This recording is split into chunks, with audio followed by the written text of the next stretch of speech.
6.5%, was it? Is that what the current odds are of the Stanley Cup? Well, and if you look at the round-by-round progression, the Stanley Cup favorite is the Vancouver Canucks. Like, what a time to be alive! Talking you through every goalie controversy, scoring slump, and draft lottery bust, this is the C4 Podcast on CanucksHockeyBlog.com. Here they are, the best starting lineup we could afford under the salary cap. Chris, Matt, Anna, and Adam. Welcome to another episode of the C4 Canucks Hockey Podcast, brought to you by Anna and Chris. I'm Chris, she's Anna, and we're back for another weekly episode. One is to which I am still sick. It is quite clear, if you can tell by the sound of my voice, I am currently talking and breathing at the same time. But I'm better than I was last week. Yeah, you do sound worse, but you are better. Yeah, I don't know. Did I look like pale last week when we recorded? Yeah, you didn't look great, but you sounded fine, I think. You were just run down, I think. Oh gosh, yeah. And I still am run down. Like I feel better. So I'm that type of person. Like when I feel better, it's in my mind that I act like I am better and that'll help me get better quicker, which isn't always true. No.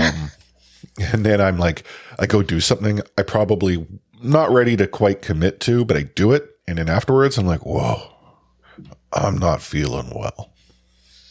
See, I just left the house in the rain today and I was tired and that took it out of me. So. Oh, the rain today, it's that torrential drizzle, or as I call it. Like it's not a downpour, but it's like drizzle that's just constant and it just soaks through everything. Did it snow out in your parts yesterday? It did. We did get quite a bit of snow. It was weird because I'd expected to wake up to snow and then it would see it transition to rain. So I get up in the morning and it's what best I could call it was chunky rain, snow and rain mix. I call it chunky rain. Sounds better. And so I drive into Richmond. I go to the barber I've been going to for years, get my hair cut. I come home and I, tell the fam no snow. And as I'm sitting there, it's like, the weather gods wanted to smite me for my insolence. And suddenly the big chunks of snowflake started to fall. Right. And we had like 2 or 3 inches before it transitioned to rain. Whoa. Yeah. Apparently it did snow a tiny bit whilst I was in the movies, watching a matinee, but I think mainly I just saw snow on the cars that were coming out or in from out. Yeah. It was definitely snowing out my way, but it is gone now. Was quite the storm. It was, wasn't it? I don't know where you were going with it. Hurricanes were in town. Segue? Jesus. Oh, okay. See, I'm not on the game. How long have we been podcasting together? You're not picking up what I'm putting down. No, I was picking up what you were throwing down, but the problem was I didn't understand what it was that I was picking up. Yeah. You just picked something up and said, what the hell is this? Exactly. You threw it down. I'm like, I don't know. I needed help. And you gave it to me. It was the hurricanes. And I'm like, oh, that makes sense, right? The devil's in the details. Very quick sidebar on the hurricanes. I do find it just incredibly funny how, it's not all British people. It's maybe more of a posh British thing to say hurricane. Hurricane? Yeah, so, it's kind of fine hurricane? when you're talking about the weather to say hurricane. But it's very funny when they're talking about, either the Hobart Hurricanes, who are a cricket team, or the Carolina Hurricanes. The Carolina Hurricanes. Did I say hurricane? Sound right. No. I'm pretty sure I say hurricane. Yeah, I think that's normal. I just feel like it's kind of a funny thing that when the Brits do. Okay, so then by that logic, they played the New Jersey DeVils and the Minnesota Wild. Yes. Got it. Got it. It's a Wild. There's a way. Yeah. Well, why don't we use that as our segue? It's time to rewind. Vancouver Canucks got things underway against the Hughes brothers because they were in town to play their eldest brother in Quinn. And, I'm surprised you didn't come up with a fancy name for this combination. Like I was looking for it and it just isn't in the rundown. It's just Hughes Derby. Yeah, Derby. which... Hughes Derby. I always get those two words confused.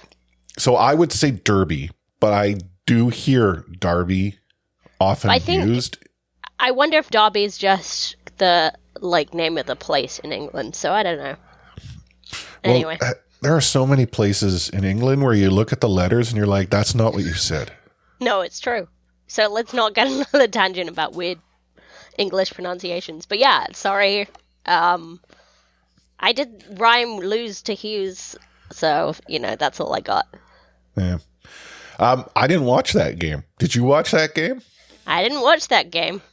No, it's interesting because, again, it's not like schedules in advance are looked at from a purely national perspective, and obviously the news as to what transpired leading into Christine Sinclair's final match on Tuesday night, at least international match in a Canadian uniform, that came after the NHL schedule had been set. But I believe there were quite a few people tuned in to watch Sink in her last match than necessarily the Hughes brothers being in town. I don't know what the crowd was like at the Raj. I imagine it was still a relatively full barn, but BC Place was pretty full.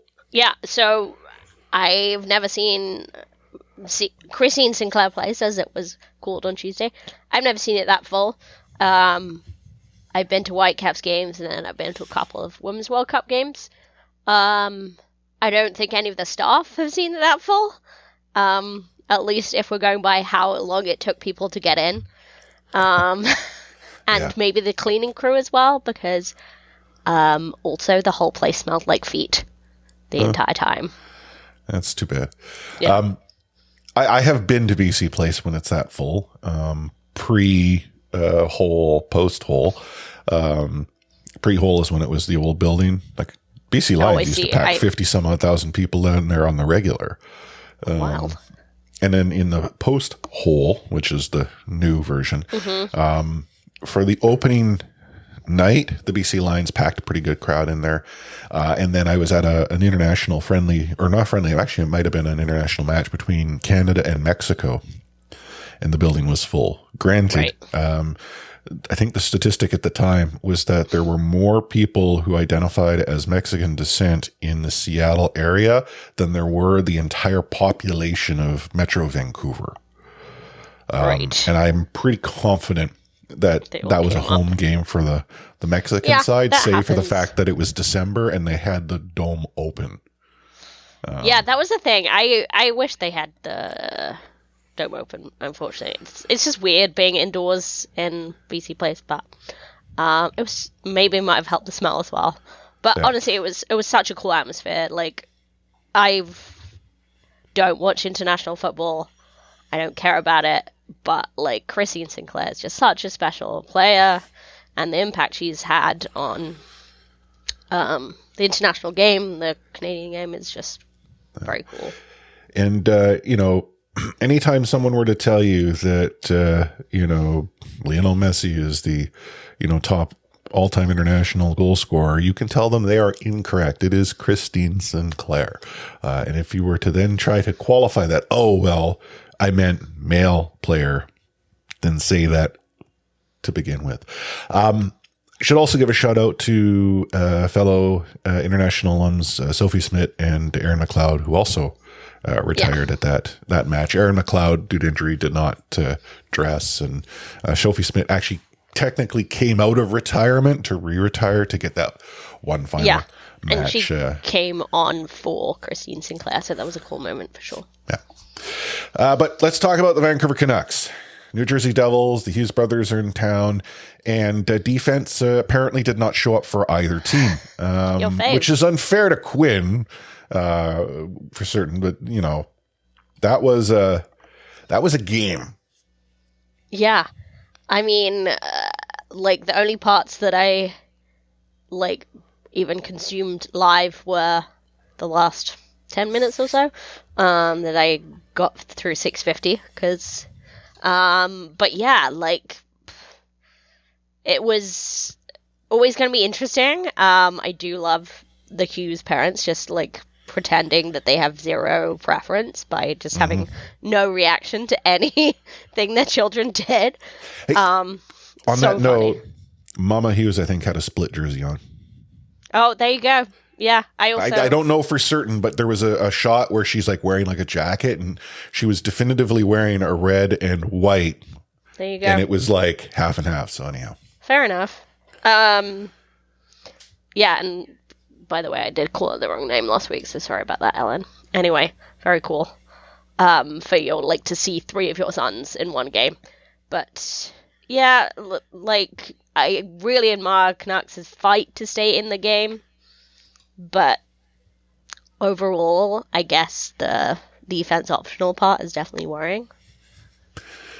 Well, it was defense optional both ways. The difference was that in the third period, when Vancouver storms back to essentially tie things up, they maybe tied up the game too early because New Jersey apparently suddenly decided that, well, you haven't shown up with defense either tonight. We're pretty confident we can score another goal here. And, score they did. Brad getting a second of the game to give the Devils that 6-5 victory.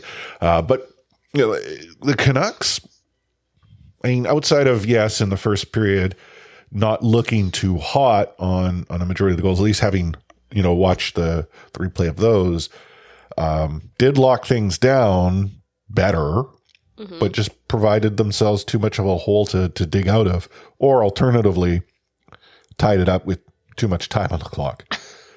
Yeah, it was just like, okay, the New Jersey Devils don't care about your good story of coming back to tie the game. They're not gonna give up 5 minutes from the end. So, yeah, I liked the attitude, but I guess what worries me, and it's kind of a repeating theme this week, is the lapses in concentration. It's like, you win a game, you lose a game. You score a goal, you concede a goal, That's the overall worrying trend that I look at. Yeah. So, Canucks conceded many goals against the Devils, and proceeded to concede 0 goals on Thursday against the Wild. How? They just thank God that Minnesota are too boring, because not only were Vancouver offensively bad, and I mean that in terms of not shooting at all in the first period, but they were just what are you talking the about? defense was so poor. They scored a goal in the first period. Again, on one of their very, very many shots. Yeah. Canucks had 4 shots. I was at this game. Unfortunately, I had a great time, but the hockey on display was not so good. It was a lot of Minnesota just coming into the Canucks zone, Canucks intercepting the puck, and then giving it right back to Minnesota. So, yeah, and Casey DeSmith moving so slowly across his crease, but luckily Minnesota moving even slower. I was going to say, that's the thing, is he knew he didn't have to. Yeah. The Vancouver Canucks outshot the Wild in 1 period. That's the second, where they got 10 shots. They got 4 shots in the first period, but in the third period, holding on to a 1-goal lead, they decided that 1 was enough, because they only got 3 more shots. And what's scary about that is, I think it was their first shot of the third period was the second goal. So, they either knew something, or Minnesota, not that good. Yeah, I mean, I'm going to say Minnesota aren't that good. And I will say, to give Casey Smith credit, he looked much stronger as the game went on. He was just, giving me, nightmares in the first period. Connor Garland, another impressive night for him, where he just does not get a point. Although, he did have a point on...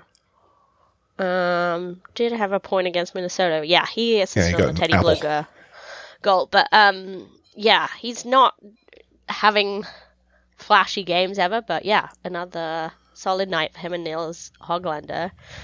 I was impressed with those two. My daughter was still awake when the game was wrapping up, and wanted to know why the two players were fighting. So the Maroon Zadorov fight. And I'm like, well, they're probably really angry at each other. She's like, well, fighting's bad. I'm like, no, they should be thrown out of the game. Well, they have been. That's good. So Baby Force doesn't like the fighting. Yeah, good for her. Very progressive mindset. I didn't tell her, well, they got thrown out of the game because there's only 10 seconds left or whatever it was. The weirdest fight. It came out of nowhere and with nothing left on the clock. But yeah, Baby Force with some questions for what was going on. And actually, we had seen a fight when we went to a Surrey Eagles game earlier this season where we had a similar explanation.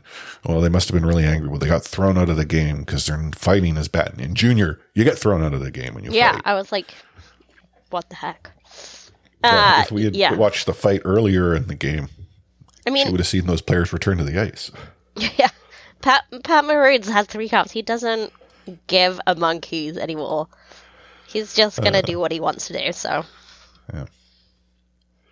But that leads us into the weekend when the, joke or segue or whatever you would like to call it that Anna threw down that I could not pick up happened. The Hurricanes. The Hurricanes blew into town. This one was weird. It was weird. I think I've described this before on the episode where it didn't feel like the Vancouver Canucks were going to lose, but the difference is it didn't feel to me that I was ever confident that they were actually going to win. Yeah, and it is, again, the lapses in concentration thing. One of the goals at least came whilst they were announcing. Yeah, the third goal or the third goal. So the second, the first goal for Carolina after the Canucks' second goal. Yeah. Yeah. But I guess the more positive way to look at things is, yes, they did have lapses in concentration, but the big players stepped up. Petey defined the game. I was going to say, you could argue that, Carolina returned the favor with the lapse of concentration. I'm not entirely certain because Petey scored the goal before he had even come around the goal line. He essentially just in the net. The goaltender, I think, believed he was still behind the net, which was true. It's just the puck and the stick was in the front. Yeah. It was a game you want to see from Petey. He's, quote unquote struggled because he hasn't struggled in the same way that other players have struggled do, but he was not the same Petey. But I just think that game showed what a smart player he is. The Lafty goal in particular was a favorite of mine just because it was just completely outfoxing the Carolina defense. It's we got to cover Petey. Don't even to worry about Sam Lafty. And then Sam Lafty is oh no, wide open. Yeah, worry about me. It was really good. His assist on the McKayev goal, equally as dirty. Yeah, and another great night for Niels Hoglander. If there is a problem, though, these are now 2 back-to-back games where the Vancouver Canucks decided to try to skate 20 people all at the same time and got called for too many players, or they still call it too many men on the ice, but too many players on the ice. The bench minors drive me nuts. Oh, completely. And the fact that it's a repeated problem for Vancouver over the last 3-4 years. It is. And it's not, you could say, so-and-so didn't run the bench well. But it's been, you're right. Green had this near the end of his time. Boudreau suffered from it. And Tocchet has. It is just maddening. I get that it will happen from time to time. Sure. But we've got 2 straight games, and making matters worse, it happened twice against the Hurricanes, one of which the Carolina Hurricanes capitalized on. It was their, I think it was their second or third goal. Second goal was the power play. Yeah. And so that, watching that back, the mistake from Cole is just egregious to me. Waving Quinn on, he's already 10 strides onto the ice, and then he decides to stay on the ice. Like, you can't do that. Like, you're not going to be in you can, but you get penalized for it. Like, you're not going to be in a better position than the best, arguably the best defenseman in the league. But, like, he's already halfway across the ice. Like, you can't change your mind like that. I do worry that Ian Cole is just making a lot of dumb mistakes, I guess I would say, for a player. That's not what you'd expect from a player of his pedigree. It's kind of like when Tyler Myers gets elevated in any way, he makes mistakes. Whereas, like, when he's playing his role, he's fine. Doesn't need to be elevated to make mistakes either. Well, that's true, but he makes more mistakes. He makes more mistakes, but, like, obviously, we're not going to get in a Tyler Myers spiral here, but yeah, Ian Cole's mistakes do worry me, and Quinn Hughes didn't have the best night against Carolina, and it does worry me that he just, maybe, like, we're hoping that, you know, the rival Zadorov might take some of the pressure away from Quinn Hughes, but maybe it's too early to say that. Yeah. But we're being nitpicky. The Vancouver Canucks got 2 dubs out of a possible 3.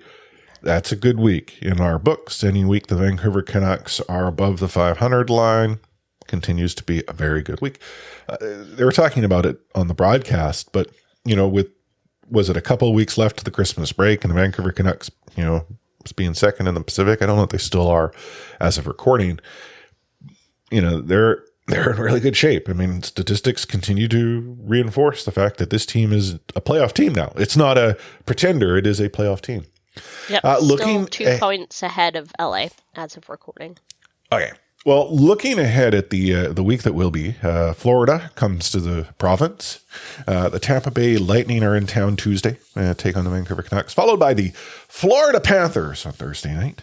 I understand there's a special something taking place on Thursday night, so the puck probably is not dropping at 7 p.m. Pacific, just so you know.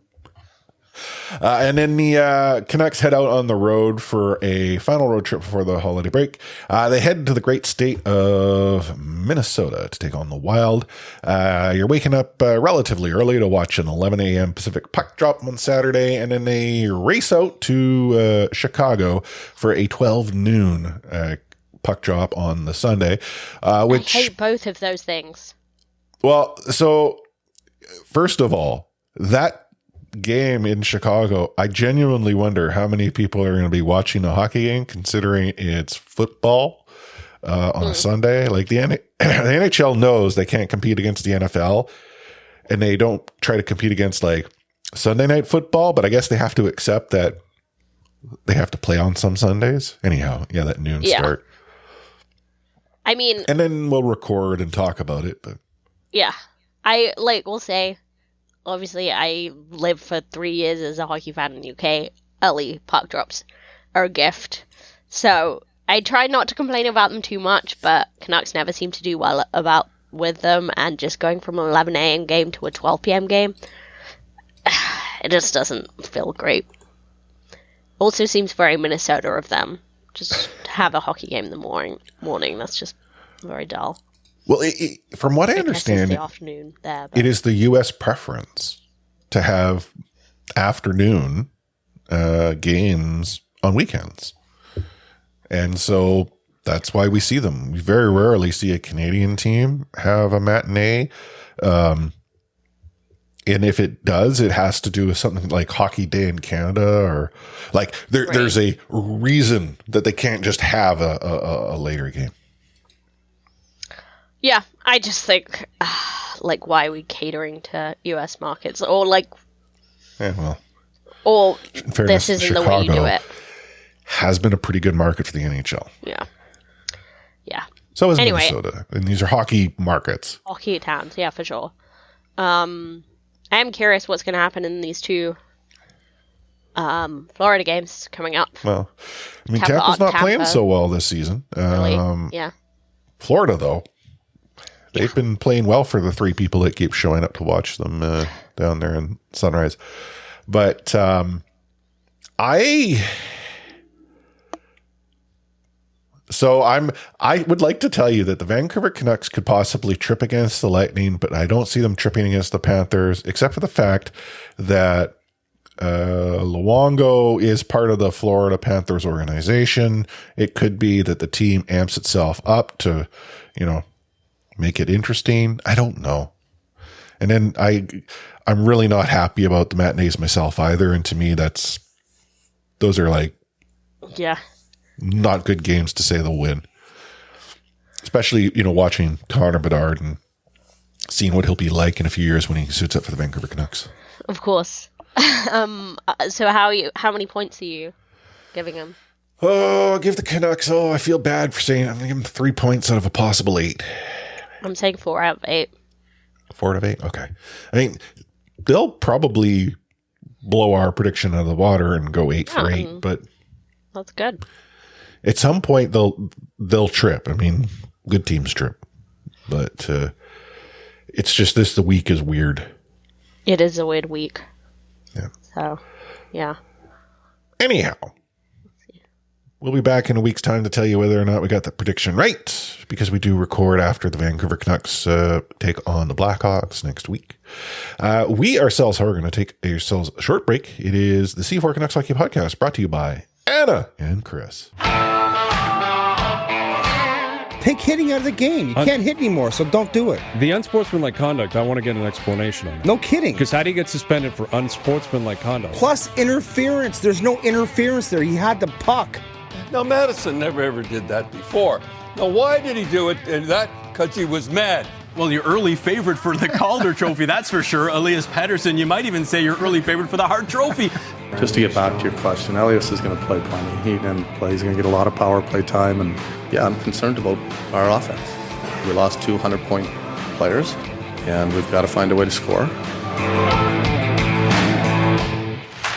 If you happen to see the rundown, and I kind of think, it'd be cool to publish the rundown from time to time, because Anna puts together a pretty solid rundown for us to work from. We are going to talk about both the Rehoganing and Garland Old Reliable. Yeah, I like to have fun with the rundown, but obviously the Rehoganing, if anyone follows me on Twitter, obviously you should all be following me on Twitter. I like to talk about the Rehoganing. I was maybe a bit premature in calling out the Rehoganing last year.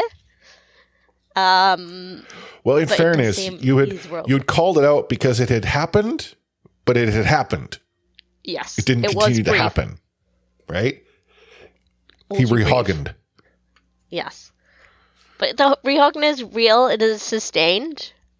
He's a top 6 player now. Like, last year he was an Abbotsford Canuck. Yeah. Well, you hear Tocchet talk about how he took feedback, worked on his game, and found a way to get himself not only into the lineup, but to then grow within the role in the lineup. And I feel that they're trying to say the same thing to both Kuzmenko and Podkolzin to some respects. Right. Which would be great if both of those were to follow the same pathway. But credit to Hoglander for not only getting the message, taking it to heart, and turning things around. He was a spare part of the conversation. I wouldn't say he had reached the Ballard Raymond in a fourth status. But the other player that you have, Garland Old Reliable. I mean, Garland was in the Ballard Raymond in a fourth, and now it's a matter of that's good. We'd like to keep him. The fact that Beauvillier was the one who was dealt, I think, has clearly more to do with Garland, not only showing that he belongs on this team, but increasing his value to such an extent that the Vancouver Canucks were asking for considerably more. Right. Yeah, and we've talked about it before, right? There's very few untouchable players, and Garland, if he increased his value to such an amount that teams are begging for him, I'm sure Canucks would make a deal, but he's proved himself to be, yes, a very reliable player. And you talked about Kuzmenko, and I do think it's interesting. He's obviously having struggles of late, but also we talked about Garland not really getting on the score sheet. Do we think that's a possibility that, instead of Joshua on his line, who's maybe not got the quickest hands in the league, maybe not got the best finishing. Kuzmenko is a good finisher, or he was, so is that a way to boost his confidence? Or It could work, but I think the struggle there is that Kuzmenko, if he were to forecheck, which is a weird thing for a coach to call you out on, the player needs to learn how to forecheck. I wasn't aware that players don't forecheck in the NHL, but I feel that that's the role that that particular line is playing right now. Like the Garland line is the line that goes out there, and you think back to the 2011 Canucks. That's that third line that would roll out, would just grind and harass, forecheck, tire the opposition. That's what this line is doing. Kuzmenko would need to be able to contribute to that. It would be nice, you're right, maybe to provide some more skill to Connor, but you don't need Garland on the score sheet in his current space because his line is doing what they need. And you've got two top lines. The fact that right now, Miller has more points than Petey. You've got Besser getting points. The NHL. Right? Mikheyev, maybe not as many, but the point is you've got, this already happening, and then the defensive contribution, which was lacking. I think you're right, actually. Like, I've been persuaded. I think this is a good argument that Connor Garland's value doesn't necessarily show up on the score sheet, and right now it doesn't necessarily need to. He tires out players. He, works hard, and maybe he doesn't need anyone scoring goals on his excellent passes. Yeah. Well, speaking of scoring goals, the benefit the Vancouver Canucks have had from at least the first portion of the season is the blue line has been holding things down for the most part. They're getting offensive contribution, whether it be from Quinn Hughes or Philip Hronek. But you do bring up a fair point. When do we get concerned about the depth? And I'd like to sort of rewind. We've always been concerned about the depth. Yes. Like, that is not there was never a point statement. Yeah. But I'm not sure there's really anything that the Canucks need to do. Like, I would love for the defensive lapses not to continue, but we're getting, better value than the money that the team has tied up on the blue line than we had expected, and maybe even better value than what, paper would suggest. Is that bad? I mean, I guess what I'm coming from is that we're, trying to ease pressure on, Quinn Hughes, Philip Hronek, great pairing, gelled really well together. Quinn Hughes is Quinn Hughes. But, in easing...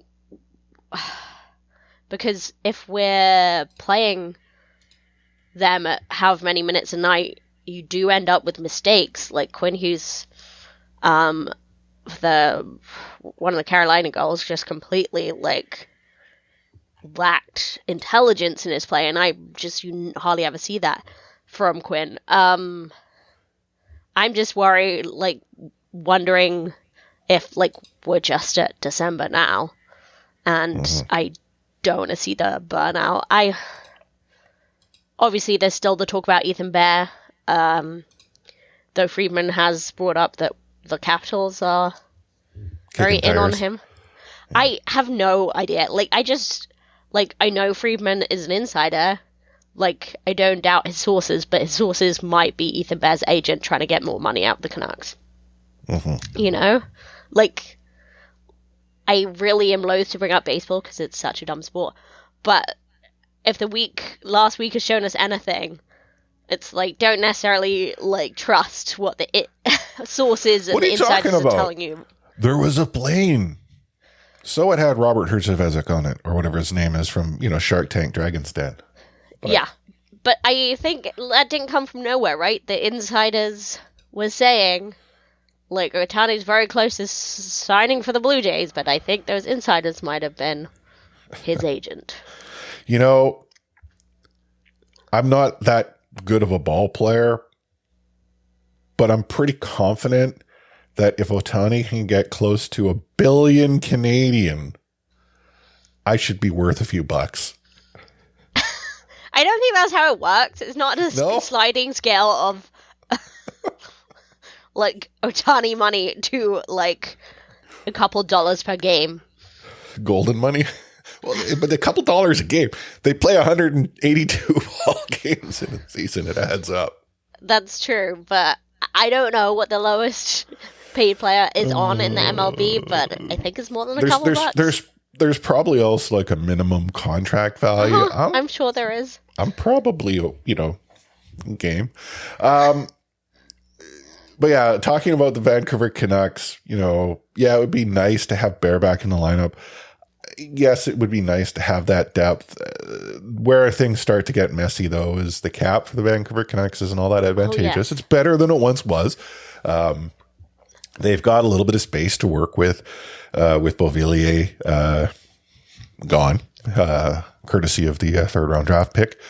But the problem is that if you do bring Bear in, he's not coming on board for a prorated one-year deal, right? Because he would find himself in a very similar position. Is that where the Canucks want to sort of tie themselves into? I'm not knocking Bear here. It's just the team is going to start to see some flexibility. The rumors are that the cap is going to go up quite a bit year over year. So I don't know. I'm not confident in the blue line, but I'm also not upset with what's happening. This is what I expected. Okay. I mean, but look at where they are in the standings. Yeah, no, it's true. And it's December now. We have to start, as you say, Canucks are a legit playoff team now, and they're very much in the conversation of contender. But yes, I guess. I don't want to say, Bear at any cost or whatever. I just feel like a helper would be good and some more depth on the blue line. But, that's fair. Yeah, it's just the length of contract does... You're right. Tying yourself down to that does worry me. Yeah. Speaking of tying something down, the Vancouver Canucks have Roberto Luongo in town on Thursday, and they plan on tying something up. It's already up. There's a banner up there that's telling you that on December 14th, it's Roberto Luongo night. But where do you fall? Would you have put his jersey in the rafters and retired number 1? Or are you of the mind that the Ring of Honor is where Roberto should be? Because that's where he's going. I mean, whether you or I think unless otherwise. There's some switcheroo that the Canucks are pulling, which they just don't have the imagination to do. Could you imagine it, though? The banners right now are actually covering up the jersey and then the wires that it's tied to, and they pull the banner and the jersey flies out and then goes up. I mean, it would be quite a spectacular moment, but it's just not going to happen. I get where the skepticism comes from retiring the number. Canucks went way too hard on retiring numbers for a franchise that's never won a cup. They have way too many numbers in the rafters. I get that. But he's the best goalie that's ever been for the Canucks. There's just no way around that. And I also think, people are saying it's disrespectful to Kirk McLean. I'm sure Kirk McLean is so happy with his lot right now. He is an ambassador for the Canucks. He just gets, all these cushy dinners and fancy events. I'm not saying he doesn't work hard for it. We've seen the opening video where he has to play tug of war, so the man worked hard for his money, but, I don't think Kirk McLean would be upset. And also, it's just, it's a number going up there. It's just, Luongo built on Kirk McLean. He stood on the shoulders of giants. If you want to look at it that way, fine, look at it that way. But, yeah. I'm not... I do understand where people are coming from that say Ring of Honor is the right place, but to me, I think they should retire it. Yeah, I I grew up in the McLean era, right? Like McLean was, in my mind, the best goaltender the Vancouver Canucks had until Roberto Luongo. Sure. And for someone to say that retiring one for Louis disrespects Kirk, Roberto holds records that Kirk simply did not achieve here in Vancouver. That's not a knock against what McLean's role was during that era, like the 94 run. I mean, what do people remember? They remember Brown to Bure. They remember the, double pad save in the first round. Like, they remember Trevor leaning against Kirk. Like, these are the memories that people have. And then Kirk has definitely ingrained himself into the organization. And I think us is sort of the Smelosphere. But what Roberto did was at another level. Yeah. I'm not going to be upset if they put him in the Ring of Honor, nor would I have been upset if they retired number one. But the reason why I may lean towards Ring of Honor over the retirement of the jersey has more to do with the body of work being split beyond just Vancouver. When I look at the jerseys that are up there, Smeel was a Canuck. Like, there's wasn't anything else.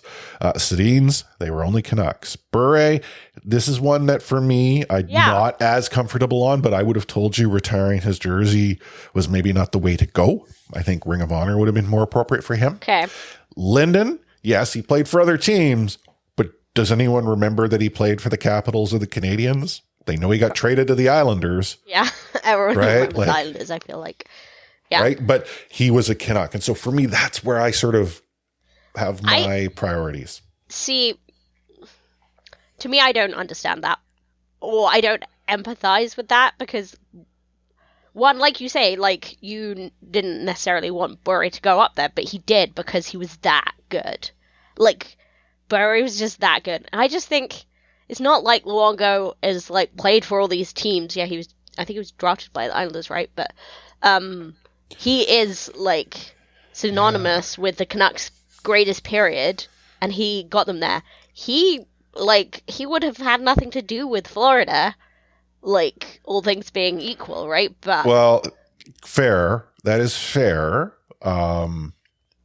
He stuck around a long time. He did, and I have more issue with Bure's departure than I do with Luongo's. Yet, knowing what we now know in both scenarios, both players were treated very poorly by an organization at the end of their tenure. Roberto, like I have, again, the Bure issue I have, and it is probably, let me rewind this a bit. I'm not upset with his jersey being up there. I would have preferred the Ring of Honor. Yes. Roberto, I would not be upset if his jersey went up. I would prefer the Ring of Honor because my criteria is that whether it was your fault or not, your body of work is representative of your time as a Vancouver Canuck, and that time needs to be significant in the context of your career. Yeah, because to me, just Luongo is like, yes, he works for the Panthers now, but what did he do as a Panther? Like, they went to the playoffs and they did pretty well considering when did he go into the Hall in? I mean, but that's another point, though. I mean, he's in the Hockey Hall of Fame. Yes. And he went in alongside his Vancouver Canucks teammates. Okay, the point being, though, what logo did he chose? He probably, but because he's currently employed by the Panthers, like. And I'm also saying, like, I know his wife's from there, like, he has an attachment. I'm not trying to say that, like, he is just, like, quote unquote, faking it with Florida. No, I'm not suggesting that is the case either. I just, for me, again, I'm splitting hairs because we're talking like 50.1, 49.9. Like, yeah. I don't have strong feelings one way or the other, unlike many people out there. And I wouldn't say, like, I'm disgusted I know you're that not they're either. putting him You're the opposite. Hall of Fame and stuff.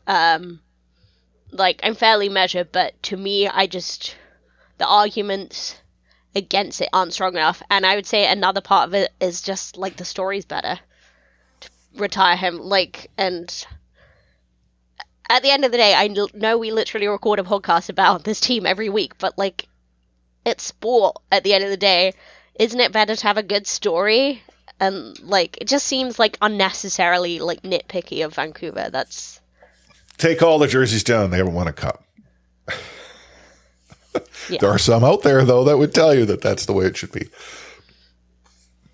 Anyhow, when you're, a team like Vancouver has been for as long as they have without a cup, you got to find other parameters. When they start winning cups, then the conversation changes, because how do you not retire everyone's jersey on that cup-winning team? But, like, the only reason that, like, one of the strong reasons why Canucks came close, and we're saying this as measured as we possibly can, they were the best team in the league that year. They were, like, far and away deserving of that cup. Well, they win it because Luongo gets a shutout in Game 7. Because the 3 wins in the Stanley Cup final were all shutouts. If they win the cup, it's because Luongo got 4 shutouts over 7 games. Yeah. So anyhow. he got them there. Like, True, him and the fair. Sedins, like... Well, it wasn't just him, but I hear what you're and saying. There's lots of people, but anyway. Well, agree to there's someone disagree. out there right now that's going to be telling you, like, and you disrespect Kirk McLean like that because he got the 94 team where they were. I mean, I'll say this, like, I obviously didn't watch 94. I was 3 years old, and I don't think I knew what Canada was, never mind hockey. But I love Kirk McLean. I think he's a total silver fox, for one. I think he's utterly charming, and I think he's a great team ambassador, but he's just not the same league. Have you ever had your picture with him? I think so. Okay. I've like shook his hand for sure. Okay. I don't know if I was have brave enough pictures to with ask him. for a picture, but I do like him a lot.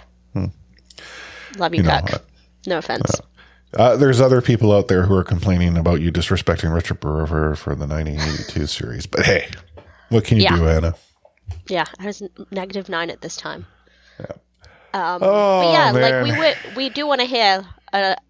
It's always more fun when we disagree, probably. But we want to hear what everyone else thinks. Ring of Honor, retirement, or neither. I mean, that's garbage. And it changes absolutely nothing unless the Vancouver Canucks go crazy and have the jersey swing from the side that of would the be a cool effect. the garage. Yeah. Anna, we only have an episode-ish to go before it is 2024. You and I will be recording again this time next week. But then the week after that, it's Christmas, where we historically do not have an episode, though I have floated the idea there might be something. And then the following weekend, you apparently, come back to town and want to record a show, though I'm trying to convince you otherwise. So We'll see. It could be the last episode that you hear for the next few weeks is next week. But I just wanted to let our listeners know that is the case. But yeah, what final words of wisdom do you have for everyone this week? Once again, I'm wearing a fun shirt, and I'm wearing my Short King Neil shirt, purchased from friends of the show, the broadcast. I'm just so happy to see him succeed again. He's adorable and impressive, and yeah, just seems like a really lovely human. So I hope the rehogging, long may it continue. Words of wisdom from me. If the eggnog looks wrong, don't drink it. Just saying. If the eggnog looks wrong, don't drink it. Yeah. Don't eat yellow snow as well. Hey, well, suggested not to eat the yellow snow, but you do you. YOLO. Yep. If you've reached this point of the episode and you feel the need to support the two of us, why I have absolutely no clue, you can go to support.c4podcast.com and that'll forward you off to Buy Me a Coffee, or as Anna and I like to call it, Buy me a pint. and you could drop a couple of bucks to that regard. You could drop us a couple of bucks towards a pint or two, or alternatively, you can support the show on a monthly or annual basis. And in doing so, those funds go into the podcast to help pay our bills and keep the lights on, so to speak, the microphones on, and the recording software paid for. The ads you listen to in this show, unless Anna and I actually read it, do not go to us. Fast forward, skip. Feel free to send strongly worded email to whomever it happens to be and tell them to stop sponsoring C4. I really wish there was an easier way for us to get in touch with the current host to say, hey, we'd like to leave. Yeah. It's not us, it's you. Yeah. But the fact that we can't do that just makes things so much more difficult. So, Yes, maybe they at are some point in resisting 2024. the breakup. Well, and the weird thing is like I have been like quite literally going in and pulling ad spots that they insert. Like I'm acting as a chaos agent, and yet that hasn't got like a prompt to reach out to the, hey, what are you doing this for? Like I don't know what else to do. But yeah. We will be back again in a week's time. If you want to carry on the conversation with us and talk to us until then, you can join our Discord at C4 Discord, discord.io/C4 podcast.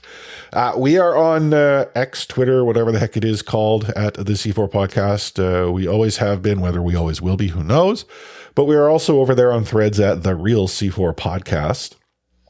Did you know that Threads introduced tags, not hashtags, but tags? Are they hashtags? They could be if you want to make them, but their tagging system allows you to use one tag per post, and the tag could be more than just a series of characters. You can use spaces and special characters if you'd like. So have fun. Yeah. But yeah, if you're so inclined, check out our back catalog at c4podcast.com.